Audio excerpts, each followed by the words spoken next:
Sur Africa 24, l'African Union Journal vous est présenté par Afreximbank.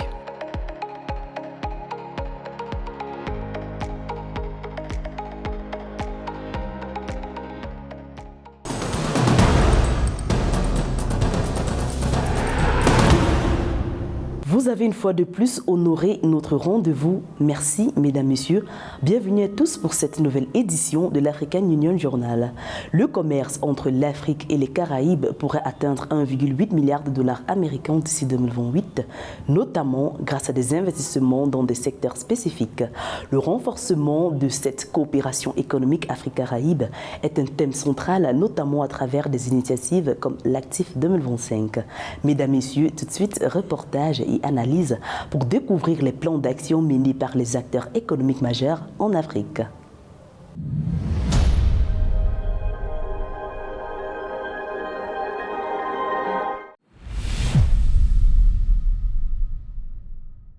Lors de la clôture du Forum Afrique-Caribien sur le commerce et l'investissement 2025 à Saint-Georges à la Grenade, le Conseil des affaires Afrique-Caraïbes s'est imposé comme un pilier central des efforts visant à institutionnaliser la coopération économique entre l'Afrique et les Caraïbes. L'organisation du secteur privé de la CARICOM, le secrétariat de la ZLECAf, la commission de l'UA et Afreximbank, bien sûr, se positionnent désormais comme la plateforme officielle du secteur privé pour favoriser le commerce, l'investissement et l'harmonisation des activités commerciales entre les deux régions. Reportage avec Sarah Yemele. Le Conseil des affaires Afrique-Caraïbes s'est imposé comme un pilier central des efforts visant à institutionnaliser la coopération économique entre l'Afrique et les Caraïbes. Soutenu par des acteurs tels que l'African Business Council, l'organisation du secteur privé de la CARICOM, le secrétariat de la ZLECAf, la Commission de l'Union africaine et Afreximbank, l'ACBC se positionne désormais comme la plateforme officielle du secteur privé pour promouvoir le commerce, l'investissement et l'harmonisation des activités commerciales entre les deux régions. For the past few years, we've worked on a number of initiatives in a number of directions. Ces dernières années, nous avons travaillé sur plusieurs initiatives et exploré diverses pistes pour démontrer que l'Afrique, notre patrie, peut réintégrer sa diaspora de manière significative et économiquement viable. Nous pensons y parvenir grâce à ce que nous avons accompli en très peu de temps. Economically viable way.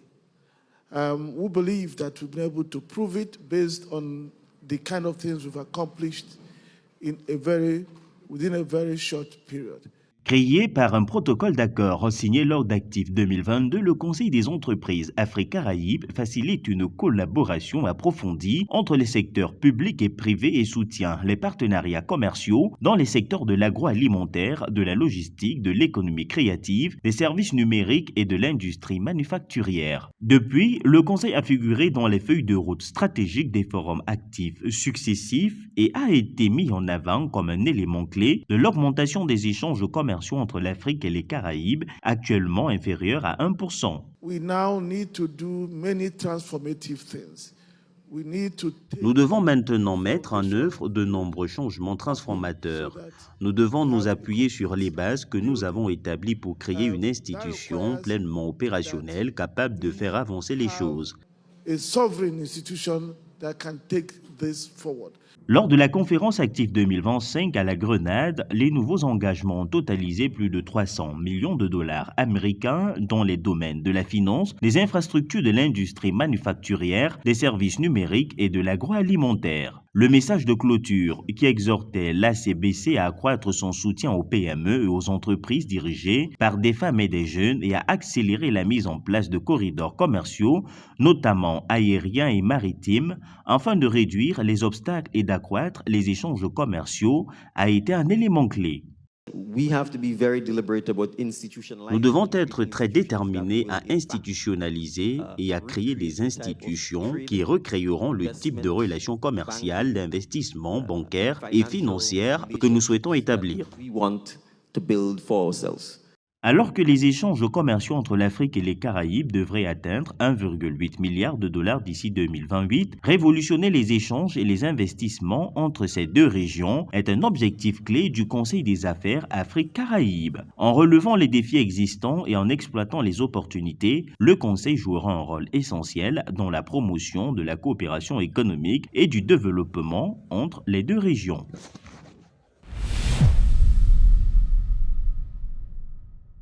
Le Forum Afrique-Caraïbes sur le commerce et l'investissement 2025 s'est tenu les 28 et 29 juillet 2025 à Grenade, a abouti à des engagements historiques pour renforcer les relations économiques entre l'Afrique et les Caraïbes. Parmi les principales annonces figure la création d'une banque exim des Caraïbes, un fonds de développement durable de 250 millions de dollars, un système de paiement régional ainsi qu'un projet de zone de libre-échange Afrique-Caraïbes. Plus de précisions avec Samantha Sebirou. L'Afrique poursuit sa pleine croissance grâce notamment aux efforts constants, renforcés et déployés pour encourager le commerce avec le reste du monde. Le renforcement de la coopération Afrique-Caraïbes demeure également une priorité pour les dirigeants des deux régions. Au regard des perspectives vastes qu'offre la zone de libre-échange continentale africaine, l'expansion du commerce entre l'Afrique et les Caraïbes s'avère primordiale, notamment pour la valorisation des liens historiques, culturels, politiques et l'accélération des liens commerciaux et de l'investissement entre les deux régions. Nous devons être très déterminés à institutionnaliser et à créer des institutions qui recréeront le type de relations commerciales, d'investissement bancaire et financières que nous souhaitons établir. En dépit de liens historiques et culturels profonds, l'Afrique et les Caraïbes continuent d'échanger entre elles moins de 1% de leurs exportations, un rappel frappant du potentiel inexploité. Le 4e Forum Afrique-Caraïbes sur le commerce et l'investissement actif 2025 qui s'est tenu les 28 et 29 juillet 2025 à Grenade a marqué une évolution significative vers une intégration économique plus poussée de l'Afrique et des Caraïbes dans un contexte d'incertitude mondiale croissante. La finance est le moteur du commerce. C'est ce qui motive les gens. Si nous parvenons à intégrer pleinement ce système de paiement, les paiements pourront être effectués facilement. Et si nous amenons les investisseurs africains à considérer les Caraïbes comme une opportunité, alors, à mesure qu'ils investiront davantage, l'élan vers notre frère Wamkele, la volonté de créer une zone de libre-échange africaine, incluant les Caraïbes, deviendra plus naturelle et se fera tout seul. Parmi les principales résolutions prises entre les deux parties, on compte des engagements tels qu'une étude de faisabilité pour une banque d'investissement et de transfert monétaire des Caraïbes, EXIM, le lancement d'un fonds vert de résilience et de durabilité de 250 millions de dollars et le projet de système de paiement et de règlement des Caraïbes, CAPS, inspiré de PAPS africain qui permettra des transactions transfrontalières en temps réel en monnaie locale. À noter que l'édition 2024 de l'actif tenu aux Bahamas a connu un succès retentissant, donnant lieu à une signature de plus de 15 accords et protocoles d'accord d'une valeur de plus de 4 milliards de dollars. Que ce soit des infrastructures routières, des infrastructures ferroviaires, les infrastructures électroniques, toutes ces infrastructures doivent contribuer à l'éclosion de l'économie de l'Afrique et des Caraïbes. Désormais, nous devions parler non plus seulement de l'Afrique en tant que continent, mais aussi des Caraïbes en tant que 6e région de l'Afrique et qui nous intéresse au plus haut point. Des conventions et des protocoles d'entente ont aussi été établis lors du forum pour renforcer et intensifier la collaboration entre les deux régions. Dans leur conclusion, les responsables régionaux ont promis de ne pas se contenter d'un simple échange, mais de mettre en place des structures institutionnelles pour assurer les avancées et inaugurer un nouveau volet de la souveraineté économique panafricaine afro-caribéenne.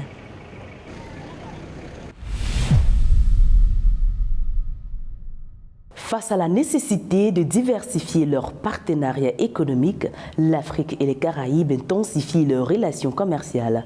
En laçant des initiatives concrètes, cette stratégie repose sur des corridors directs entre les deux régions. Philomène Sini vous fait une analyse.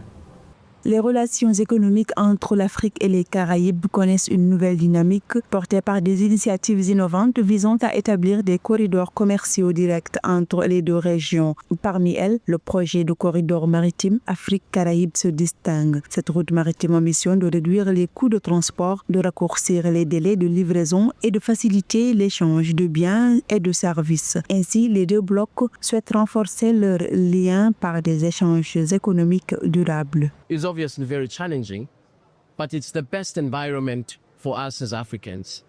Cette période de turbulence est évidemment très difficile, mais elle constitue le meilleur contexte pour nous en tant qu'Africains, car elle nous oblige à réfléchir profondément à notre position dans le monde. Malgré un potentiel important, le commerce entre l'Afrique et les Caraïbes reste freiné par des obstacles tels que les barrières tarifaires, les droits de douane élevés et les restrictions de visa. Pour y remédier, 7 pays caraïbens ont signé en 2022 un accord avec Afreximbank, soutenu par la Banque africaine de développement, visant à faciliter les échanges, simplifier les procédures douanières et sécuriser les investissements. Cela exigera que nos institutions financières interviennent et investissent dans l'industrialisation et les infrastructures de l'Afrique, car, comme vous l'avez dit, personne d'autre ne le fera. Ces initiatives posent des jalons d'une nouvelle ère de collaboration économique afro-caraïbaine. En mettant en place des infrastructures logistiques adaptées et en harmonisant les politiques commerciales, les deux régions peuvent bâtir un partenariat stratégique mutuellement bénéfique. Aller jusqu'à envisager l'ouverture de discussions en vue d'un accord de libre-échange afin de nous aider à promouvoir des activités conjointes dans le secteur de l'industrie créative, de la technologie et bien d'autres encore. Les perspectives sont prometteuses. Selon le Centre du commerce international, les échanges commerciaux entre l'Afrique et les Caraïbes pourraient atteindre 1,8 milliard de dollars d'ici 2028. Pour concrétiser ce potentiel, le gouvernement et acteurs économiques doivent intensifier leurs efforts et mobiliser des ressources pour faire du corridor Afrique-Caraïbes un levier de transformation économique durable. Et maintenant, l'actu de nos régions, signée cette semaine par Paul-Marcel Mayagui, revient sur l'Union africaine et IAGRA qui signe un accord pour transformer l'agriculture africaine. En zone CEDEAO, le Libéria et la Sierra Leone abolissent les frais d'itinérance. La lutte contre la fausse monnaie avec la BIAC qui lance une application d'authentification des billets. Le 28 juin 2025, la Commission de l'Union africaine et l'Alliance pour une révolution verte en Afrique ont signé à Addis Abeba un protocole d'accord historique visant à renforcer leur coopération pour transformer les systèmes agroalimentaires du continent. Cet engagement qui s'inscrit dans la continuité de la déclaration de Kampala et du programme détaillé pour le développement de l'agriculture africaine pour la période 2026-2035 prévoit notamment le renforcement des politiques inclusives, la promotion de l'innovation durable et la coordination continentale pour accélérer la sécurité alimentaire et la résilience climatique. Un partenariat ambitieux pour une Afrique plus saine et prospère. Depuis le 6 août 2025, les citoyens du Libéria et de la Sierra Leone peuvent utiliser leur téléphone mobile au-delà des frontières sans frais supplémentaires grâce à l'initiative d'itinérance gratuite de la CEDEAO. Lancée en 2023 par le Ghana et la Côte d'Ivoire, cette initiative vise à éliminer les frais d'itinérance mobile dans la région pour favoriser la libre circulation et l'intégration économique. Un protocole d'accord a également été signé entre le Libéria et la Côte d'Ivoire et des discussions sont en cours avec d'autres pays. Ces accords bilatéraux permettent aux utilisateurs de recevoir des appels gratuitement et de bénéficier de tarifs locaux pendant 30 jours à l'étranger, évitant ainsi l'achat de nouvelles cartes SIM à chaque passage de frontière. Bien que les défis techniques persistent, notamment les frais d'interconnexion, la dynamique est lancée. À terme, l'Afrique de l'Ouest pourrait bien devenir un espace numérique sans frontières, propice au commerce, au tourisme et à une véritable connectivité régionale. La BEAC a lancé le 30 juillet 2025 une application mobile gratuite baptisée BEAC NG 2020 permettant de vérifier l'authenticité des billets de la série 2020 en circulation depuis décembre 2022 dans les 6 pays de la zone CEMAC. Disponible sur Android et iOS, l'outil compare les signes de sécurité des billets avec ceux fournis dans un guide interactif. Cette initiative fait suite à la découverte de réseaux de contrefaçon en Centrafrique, en Guinée équatoriale et dès 2023 au Cameroun, malgré des billets initialement annoncés comme difficilement falsifiables. La BEAC espère ainsi renforcer la lutte contre la fausse monnaie auprès du grand public et des professionnels du secteur fiduciaire. La République démocratique du Congo étant confrontée à un déficit de financement de plus de 43 milliards de dollars pour son programme national stratégique de développement, des hauts responsables congolais, investisseurs japonais et représentants d'organisations internationales se sont réunis à Tokyo, capitale du Japon, en avril 2025 pour le Forum économique Japon-RDC. Ce forum marque une étape majeure dans la stratégie du pays pour renforcer ses partenariats internationaux et bien sûr accélérer sa transformation économique. Les détails de cet événement, c'est avec Marie-Raphaël Antolo. Afin de mobiliser des ressources durables diversifiées et innovantes pour répondre aux besoins pressants de la République démocratique du Congo, des échanges stratégiques entre hauts responsables congolais, investisseurs japonais, partenaires techniques et représentants d'organisations internationales se sont tenus à Tokyo, capitale du Japon, en avril 2025. L'objectif affiché par les autorités congolaises est clair, mobiliser des ressources diversifiées et innovantes afin de répondre aux besoins pressants du pays dans des secteurs clés tels que les infrastructures, l'énergie, l'éducation, la santé et l'agriculture. D'ailleurs, en 2024, un accord de coopération a abouti à une aide de 15 millions de dollars pour la réhabilitation du pont Maréchal à Matadi, situé dans le Congo central. Nous voulons travailler ensemble. Nous voulons également pouvoir bénéficier de leur technologie, mais nous voulons également faire, n'est-ce pas, travailler avec eux ensemble pour développer notre pays. Parce qu'au jour d'aujourd'hui, on parle de mines, on parle de tous les secteurs, mais dites-vous bien que le secteur le plus important, les leviers les plus importants après, n'est-ce pas, l'homme, c'est la route. Parce que la route vous emmène partout. Ce forum s'est d'ailleurs tenu dans un contexte où le gouvernement congolais a mis en lumière le déficit de financement du programme national stratégique de développement estimé à 43,76 milliards de dollars sur un total de 94,30 milliards de dollars, soit près de 47% non couverts. Un appel pressant à cet effet a été lancé aux investisseurs japonais pour colmater cette lacune et concrétiser la vision de développement de la République démocratique du Congo. Mais aussi un tel partenariat tangible qui se matérialise et qui s'illustre à travers des projets concrets qui contribuent à plusieurs domaines importants et essentiels au développement de la République démocratique du Congo et à l'épanouissement de sa population. Pour nous, c'est un honneur et c'est un plaisir de voir ce partenariat prendre forme et continuer à prendre forme à travers plusieurs autres projets sur lesquels nous travaillons ensemble. Plusieurs secteurs prioritaires tels que les mines et la technologie ont été explorés, autant d'axes de coopération bilatérale envisageables selon l'Agence nationale pour la promotion des investissements. Selon les sources officielles, 22 entreprises japonaises auraient déjà manifesté leur intérêt à investir en RDC suite à des récentes rencontres économiques.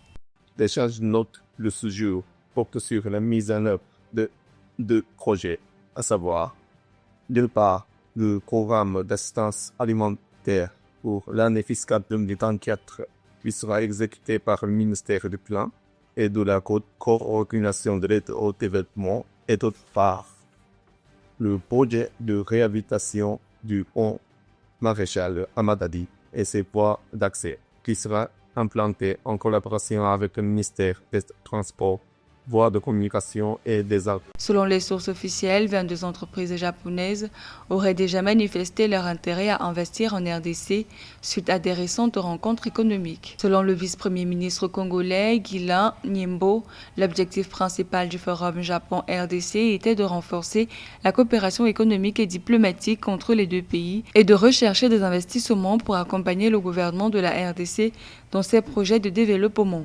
La tenue du forum a ainsi posé les jalons d'un nouveau partenariat tourné vers l'investissement productif, l'innovation technologique et le développement durable.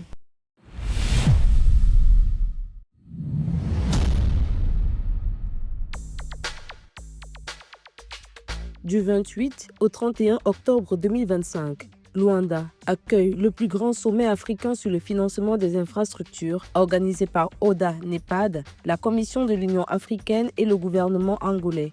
Dans la lignée du sommet de Dakar 2023, cet événement stratégique vise à mobiliser des investissements pour combler le déficit de plus de 100 milliards de dollars par an dans les infrastructures du continent.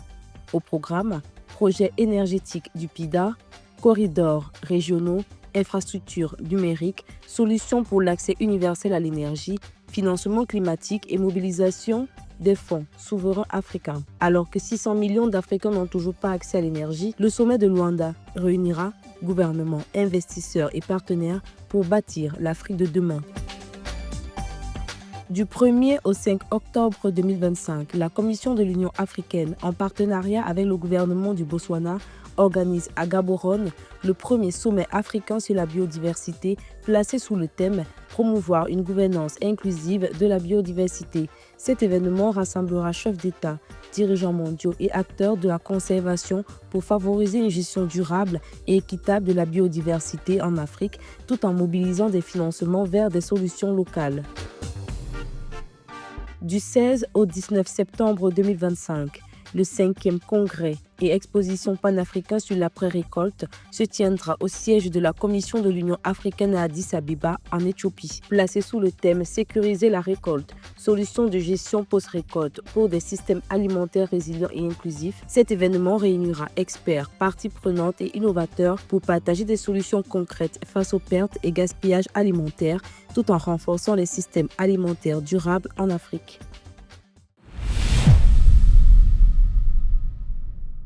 Patient Sayiba Tamboué est une figure montante de l'intégration africaine.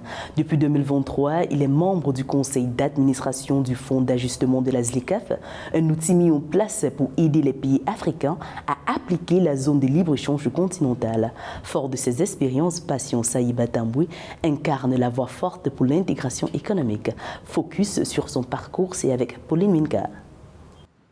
En septembre 2023, Patient Sayiba Tamboué a été porté au conseil d'administration du Fonds d'ajustement de la zone de libre-échange continentale africaine, un rôle qui marque un tournant dans sa carrière. Spécialiste congolais de la logistique, du transport et de l'intégration régionale, Sayiba Tamboué est reconnu pour son engagement indéfectible en faveur du commerce intra-africain et de la diversification économique du continent.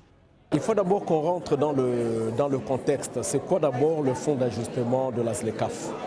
C'est un fonds qui a été créé ou décidé par les chefs d'État et de gouvernement de l'Union africaine avec pour objectif de mettre fin aux inquiétudes soulevées par la signature et la ratification par plusieurs pays de l'accord sur la zone de libre-échange continentale africaine. Diplômé en communication et en relations internationales, Patient Sayiba débute sa carrière dans l'administration congolaise avant de rejoindre l'Office de gestion du fret multimodal. Rapidement, il se distingue par ses compétences et son leadership, gravissant les échelons au sein de l'OJOFREM pour devenir directeur général en 2017.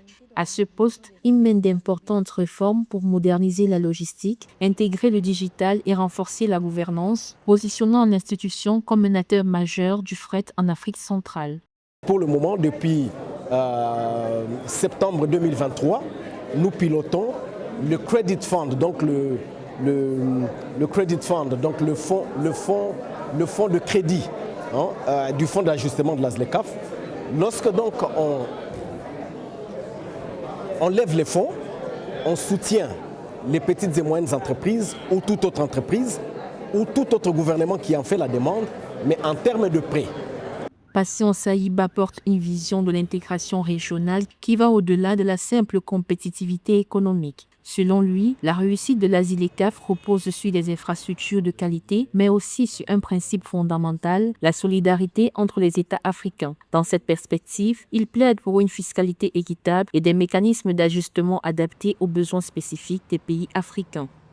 En fait, vous ne pouvez pas imaginer faire le commerce ou même promouvoir le commerce intra-africain sans mettre un accent particulier sur les infrastructures. C'est impossible.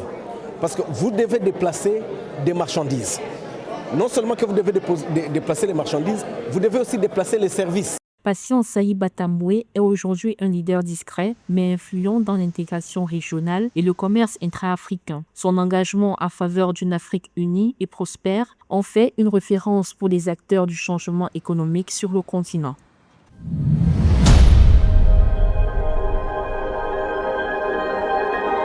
Merci d'avoir suivi cette édition de l'African Union Journal préparée pour vous par l'ensemble de la rédaction. Retrouvez toute l'actualité africaine sur notre site africa24tv.com et sur l'application MyAfrica24.